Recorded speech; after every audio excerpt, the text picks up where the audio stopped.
You know, mouthpieces are confusing, right? If you're just starting to make your first steps at upgrading your mouthpiece, then you're probably as confused as I was when I first tried to do that too. Because not only are there loads of different brands and loads of different styles and materials, but also every single mouthpiece comes in different sizes from 5 through to 6, 7, 8, 9. So which one's right for you and which one should you go for, particularly if you're relatively new in your saxophone journey?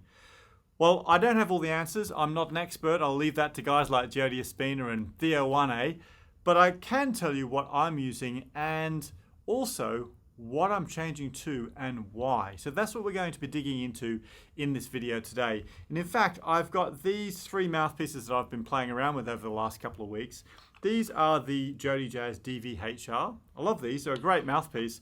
I've normally been playing on a 7, but I've actually been experimenting with a 6 and a 5. I'm going to show you what the 5 sounds like in comparison with a 7 and give you some ideas on why you might also consider moving down to a smaller mouthpiece or upgrading to your first pro level mouthpiece, but in a smaller size.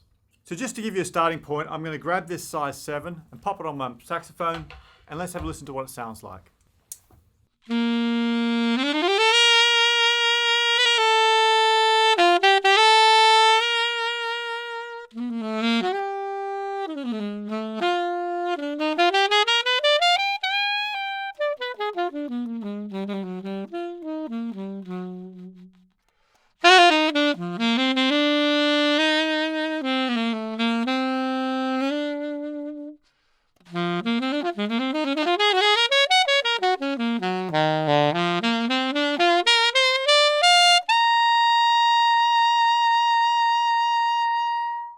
What do you think of the sound? Sounds nice, right? So look, before we start digging into the details here, why should you think about upgrading your mouthpiece? Well, I always say to our thousands of students inside Sax School that when you're ready to upgrade, rather than thinking about your saxophone, you're better off focusing on your mouthpiece first. And in fact, for most players, when they're just getting started, once they can get a good sound, they can play comfortably through a few songs, then it's time to start thinking about that upgrade process. So the mouthpiece always is the first thing you should upgrade because it's the thing that makes the biggest difference in the sound production on the entire saxophone. If you think about it, the thing that's going to affect the sound most is the first thing that you blow into, right? That's the mouthpiece. So the further that you go down the saxophone, the less impact it has on the quality of the sound. So upgrading from a standard mouthpiece that might come with your saxophone to something like a Yamaha 4C is a great option. I'm also a big fan of Jody mouthpieces, Jody Jazz, and I've done loads of videos on the channel where I'm checking out some of those. And in fact, loads of our Sax School members use the Jody Jazz mouthpieces now. I really like this DVHR and I think it's a good mix of, you know, not too bright, not too dark, somewhere in the middle suits me just fine. It's a Goldilocks mouthpiece. So if you are brand new to the whole mouthpiece choosing process, you might even be wondering what these numbers refer to. So I've got the 7 here, this is a 6, and this is a 5. So the number refers to the tip opening, and that's the distance between the tip of the reed and the tip of the mouthpiece. So the bigger the number, the greater the gap, and the smaller the number, the smaller the gap. Now in really simple terms, a larger number generally means the mouthpiece is harder to play and you can get a bigger sound out of it, whereas a smaller mouthpiece means it's easier to blow, takes less effort, and generally a lot of people think you get a smaller sound. However, if you look historically at some of the great players, like loads of the great players through the 50s and the 60s used small mouthpieces and soft reeds. And in fact, someone like Cannonball Adderley, who had an amazing sound, he played on a Meyer 5.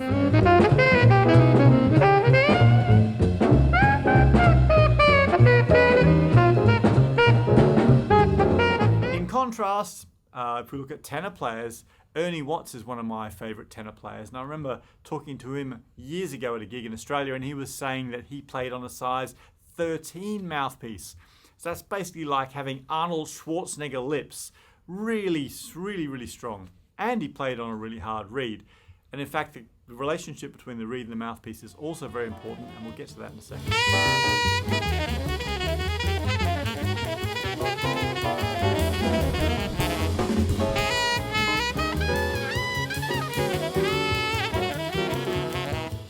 So what mouthpieces have I been playing on over the years? Well, I actually had a look through as I was preparing to make this video today, and I was quite surprised. So this is a mouthpiece that I played for absolutely years, for all sorts of things, from playing shows to doing pop gigs to doing jazz gigs, big band things, all sorts of stuff. This is a Yanagisawa Metal, and I was surprised to see it's actually a size 9.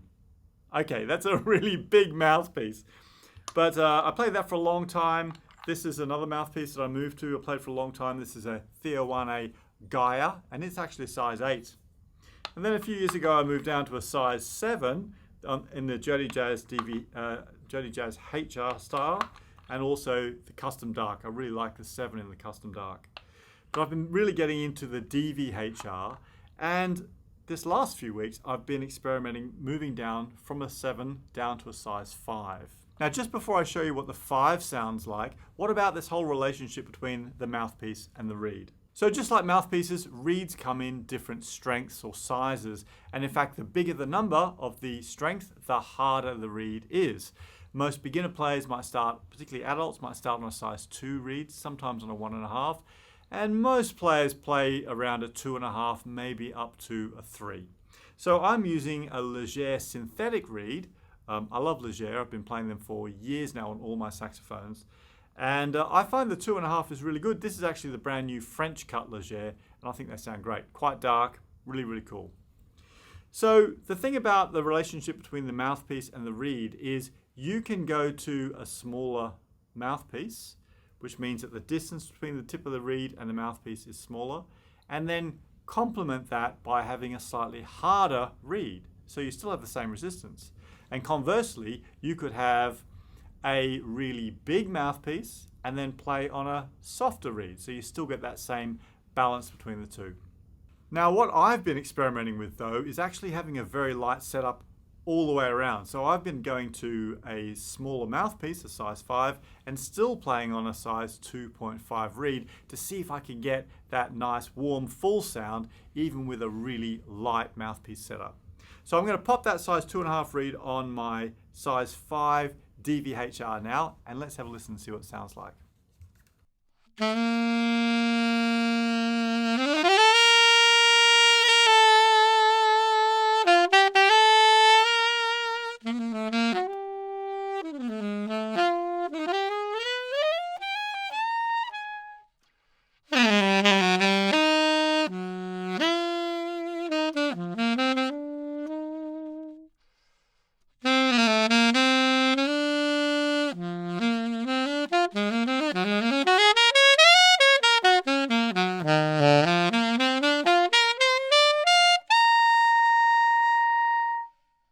So what did you think about the sound of the 5 compared to the 7? It's interesting, listening to it back, I really thought that the 7 had a lovely sound, very round and dark. Although, because I've been playing on this 5 for a couple of weeks now, I did find it a little bit harder to get it into tune. In contrast, the 5 I thought sounded really, really nice. It's quite bright and zingy, it's got a bit of a zing to it. But I know that I felt a lot more relaxed when I was playing on that mouthpiece, and that gave me a lot more possibilities of color and shape that I could get out of the sound. So I quite like it, but what did you think? I'd love to know in a comment. Now, I just wanted to jump in and say that a lot of people fall into that trap of thinking they need to play on a hard reed and a big mouthpiece to get a real professional sound on their saxophone. And maybe there was a time when I was younger where I felt a little bit into that trap as well. But I just wanted to reassure you that it's really not the way forward. The best strategy is to find a setup that feels very easy for you to play. So if you're having to work too hard on your mouthpiece, or you're getting too tired too quickly, chances are your reed's too hard or your mouthpiece size is too big. So make it easy for you, you'll be better off in the long run. So let's just quickly talk about pros and cons of going to a smaller mouthpiece. I'm going to stay with a size 5. I love it, and I think it's the way forward for me. And I'm also going to experiment with a smaller mouthpiece on my tenor. So the benefits of going to a smaller mouthpiece is it's much easier for you to play. So you don't have to work as hard to maintain your embouchure strength. It's also easier to keep in tune. And I think it's easier to control in general. So everything about it is easier. There's not really any negatives that I can think of about going to a smaller mouthpiece, particularly if you're prepared to experiment a little bit with this reed strength to find what feels comfortable for you. However, on the other side, going to a mouthpiece that's too big, like going for a 7 or an 8, if you're not quite ready for that, can lead to lots of problems. It can take a lot of effort to maintain your embouchure, to keep it in shape so that you can create a great clear sound. You can also have lots of issues with intonation. So you might find if you're not quite ready for that big mouthpiece, or if it's a little bit too hard for you, that you'll struggle to keep your intonation even enough over the range.